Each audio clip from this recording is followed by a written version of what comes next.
Hali gani ndugu mtazamaji wa Zahmid TV popote pale ulipo, karibu tena katika kipindi chako pendwa kabisa cha Zahmid Highlights, kipindi kinachokuletea matukio mbalimbali ya wiki.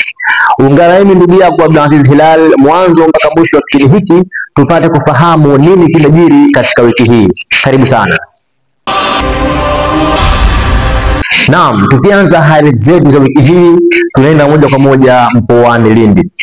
Waziri Mkuu Mheshimiwa Kassim Majaliwa atembelea barabara ya Somanga na kuangalia jinsi ilivyoharibiwa na maji ya mvua zilizokuwa zikinyesha mara kwa mara katika maeneo hayo.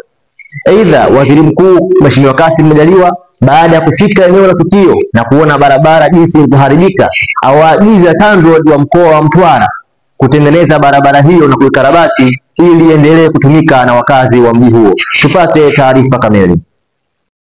Waziri Mkuu wa Jamhuri ya Muungano wa Tanzania Mheshimiwa Kassim Majaliwa alifanya ziara fupi katika mkoa wa Lindi maeneo ya Somanga kwa ajili ya kukagua barabara ya Somanga ambayo ilipata athari kubwa na kuharibiwa baada ya mvua zilizokuwa zikinyesha kwa muda mrefu maeneo hayo. Akiongozana na Waziri wa Ujenzi Dr. Abdallah Ulega pamoja na Waziri wa Ulinzi na Jeshi la Kulinda Taifa Dr. Stergomena Tax, Waziri Mkuu Mheshimiwa Kassim Majaliwa aliwaahidi wananchi wa Somanga kwamba serikali itahudumia na kuikarabati barabara hiyo haraka iwezekanavyo. Aidha, Waziri Mkuu Mheshimiwa Kassim Majaliwa aliwaagiza TANROADS wa mkoa wa Mtwara kwa ajili ya kuitengeneza barabara hiyo ya Somanga ili iendelee kutumika na wananchi wa Somanga kama ilivyokuwa ikitumika hapo awali. Nikiwa pale nimetoa maelekezo mawili kwa TANROADS. Moja, kila meneja wa TANROADS Tanzania ni wajibu wake na wafanye hivyo kuyatembelea madaraja yote kila baada ya mvua kunyesha na kutembelea na makaravati yote na kuhakikisha kipenyo cha daraja kinabaki kuwa kile kile kilichojengwa. Kipenyo cha karavati kinabaki kama kilivyo, na kama kimeletewa udongo na mchanga na miti iondolewe mara moja. Naam, tuelekee moja kwa moja nchini DRC Congo. Usiku wa kuamkia Alhamis ya tarehe 17 mwezi wa 4 mwaka huu 2025, boti moja iliyokuwa ikijulikana kwa jina la HB Kongolo iliyokuwa ikifanya safari zake kutoka maeneo ya Matankumu ikielekea Boromba.